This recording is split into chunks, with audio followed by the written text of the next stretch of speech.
Está con nosotros el diputado de la Asamblea Nacional, Óscar Ronderos, porque dentro de lo más reciente está la comunicación entre ambos mandatarios de Estados Unidos y Venezuela y por supuesto esta reciente inclinación, esta reciente resolución que ha tenido la ONU con respecto a catalogar de ilícitas e ilegales las acciones de Estados Unidos contra Venezuela en materia de bloqueo marítimo. Vamos a analizar esta situación, este escenario. Bienvenido, diputado, a Primera Página. Buenos días, un placer conversar contigo y con toda tu audiencia.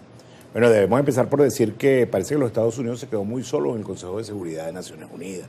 Fue la única voz que fue capaz de defender la amenaza contra Venezuela que el gobierno de los Estados Unidos dirige. Ninguno de los otros países del Consejo de Seguridad, de los distintos miembros, tanto permanentes como temporales del Consejo de Seguridad, acompañaron la iniciativa de los Estados Unidos contra Venezuela. Pareciera que el mundo se pone a favor de Venezuela y en contra de esta iniciativa indebida de los Estados Unidos que pretende una intervención militar en Venezuela, que pretende hacerse de los recursos petroleros, de los recursos de minerales y tierras en Venezuela, después de la última amenaza del señor Trump. Mucho más reciente que la llamada entre los dos presidentes fue la amenaza que hizo el señor Trump con relación a decir que el petróleo, las tierras y los minerales de Venezuela son de los Estados Unidos y que le fueron robados por los Estados Unidos, a los Estados Unidos por parte de Venezuela. Nosotros desde Acción Democrática tenemos la autoridad moral y política para reclamar, pues fue un gobierno de Acción Democrática, el gobierno del presidente Pérez, que se nacionalizó el petróleo el 1 de enero de 1976,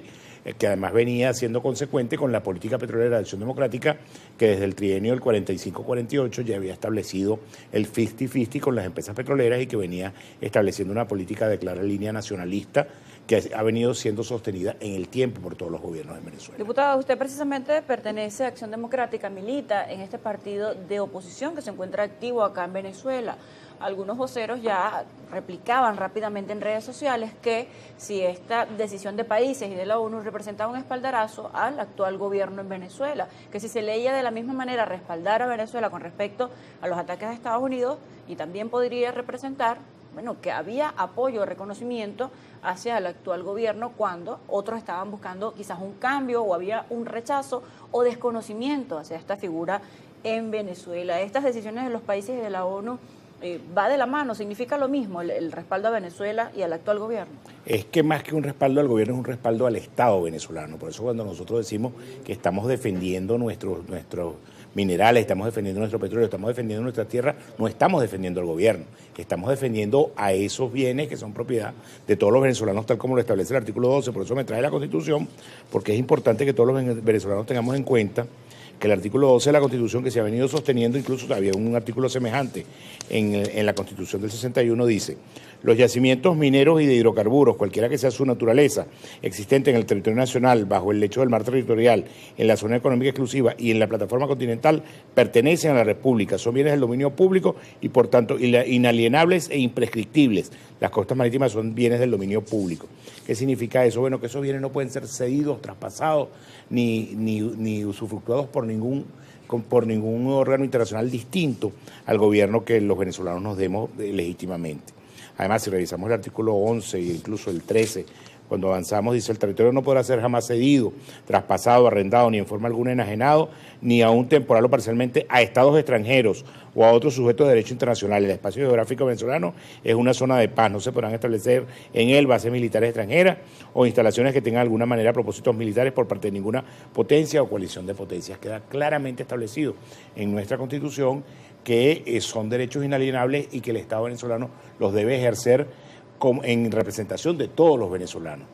Decía, bueno, que Estados Unidos, desde su perspectiva, se había quedado un poco solo en esta reunión del Consejo de Seguridad. Ahora, ¿qué esperar en el día después, cuando ha habido una reacción de otros países, de otros miembros permanentes y no permanentes con respecto a la situación de Venezuela? Catalogan esto de violación a la Carta de Naciones Unidas, al derecho internacional, del derecho marítimo y por supuesto de esa soberanía de las naciones. ¿Qué esperar ahora? Estamos en presencia de un delito de agresión internacional por parte de los Estados Unidos contra Venezuela, al momento que se bloquean nuestras costas, al momento que se intersectan buques petroleros no dentro de aguas territoriales venezolanas, en alta mar, al momento en que se bloquea prácticamente el espacio aéreo nacional, cuando se impide que todas las líneas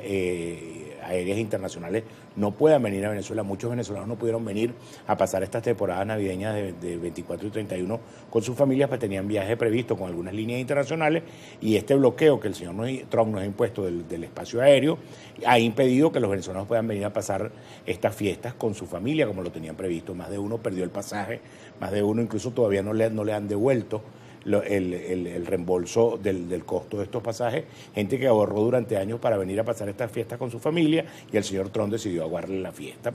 creyendo que le está haciendo un daño a Nicolás Maduro. No, el daño se lo está haciendo a todos los venezolanos, a ese familiar que no pudo venir a verse con su familia en esta fiesta, a ese familiar que le ha encarecido la vida como consecuencia de este bloqueo naval y este bloqueo aéreo del que somos víctimas. Pero ¿qué pudiera esperarse ahora desde su opinión? ¿Qué tipo de actitud pudiera tomar el gobierno de los Estados Unidos luego de los resultados de esta reunión y también de esa posibilidad que tienen otros países de llevar a esta nación ante instancias internacionales para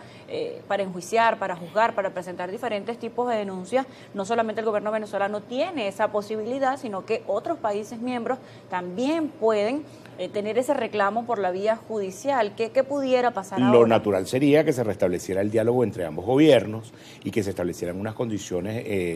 entre pares de tal manera que cese la hostilidad. Fíjate que no solo lo digo yo, lo dice hasta la conferencia episcopal diciendo que es necesario que cese la agresión por parte de los Estados Unidos. La otra cosa es que es indispensable que vuelva el diálogo entre el gobierno de los Estados Unidos y el gobierno de Venezuela. Y fíjate cómo así como están saliendo buques petroleros para vender petróleo a China y a otros países, también están saliendo los buques petroleros llenos de petróleo para los Estados Unidos con el convenio con Chevron, en virtud de los cuales las cosas se pueden hacer bien hechas, de la mejor manera, conversadas y acordadas entre ambos estados. ¿Por qué no hacerlo así? Eso es lo ideal, que se logre de nuevo un entendimiento entre ambos gobiernos, así como se estaban entendiendo para que vinieran los vuelos de repatriación de los ciudadanos venezolanos que está expulsando el gobierno de los Estados Unidos y se estaban recibiendo en Venezuela. En este momento están suspendidos. Ojalá se retomaran también los vuelos, de tal manera que los mecanismos de diálogo y de las soluciones políticas entre ambos gobiernos funcionen. A eso iba, que precisamente el diálogo se ha sostenido entre ambas naciones, pero para algunos asuntos puntuales y convenientes como la salida de estos buques hacia Chevron y la llegada de venezolanos que vienen directamente de los Estados Unidos. Usted como diputado y precisamente precursor, promotor de lo que es el diálogo en diferentes instancias, ¿qué características tiene que tener esa comunicación entre ambos mandatarios para que haya un buen desenlace en esta materia? Ojalá se dé esa conversación que se habían prometido face to face el presidente Maduro y el presidente Trump, de tal manera que se puedan poner las cartas sobre la mesa y se establezca sin que sea bajo condición de amenaza, sin que sea bajo una condición de ultimátum de ninguno con el otro, que se restablezcan los vuelos de repatriación de los venezolanos que están saliendo de los Estados Unidos, y que además yo he dicho varias veces que los Estados Unidos no tienen ni amigos ni enemigos. Los Estados Unidos solo tienen intereses, y si los intereses de los Estados Unidos están en la repatriación, en la deportación de venezolanos que sean recibidos por el gobierno del presidente Maduro, y en el tema petrolero, pues perfectamente se podrá arribar a unas condiciones en las que el gobierno de los Estados Unidos compre el petróleo en Venezuela y lo pueda llevar allá, y pueda seguir recibiendo el gobierno del presidente Maduro los venezolanos que están siendo repatriados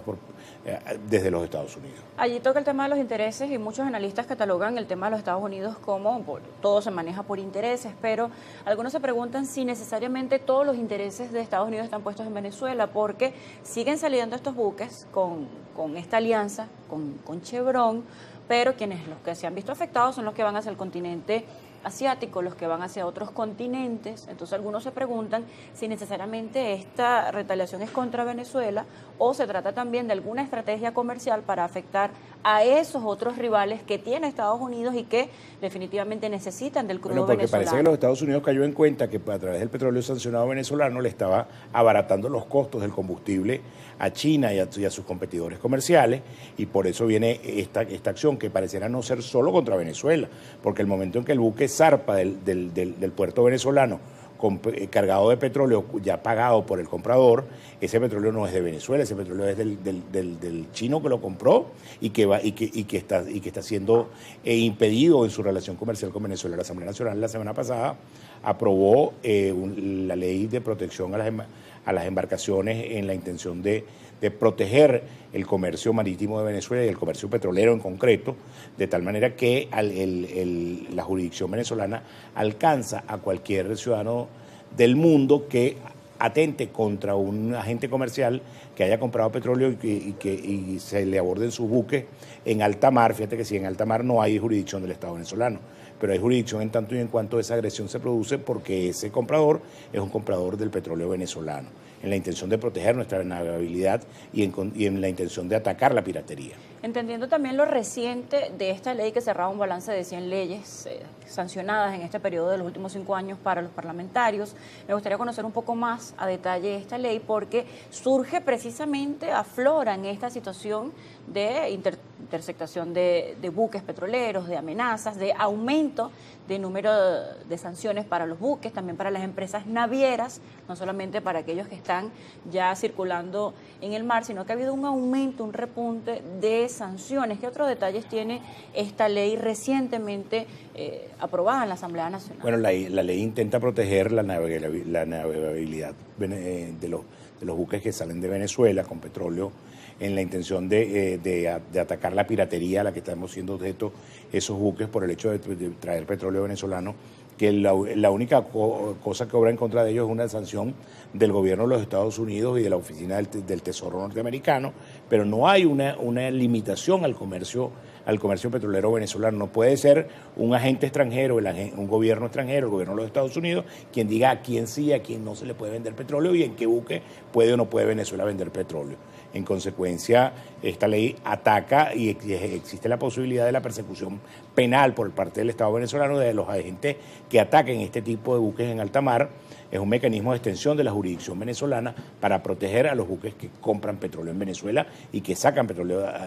de Venezuela. Diputado, vamos a hacer una pausa. A la vuelta vamos a estar hablando de cómo ve usted este panorama, si en esta situación, una vez que se dé el diálogo entre ambos mandatarios, hay perdedores y ganadores o simplemente negociadores que cada uno, bueno,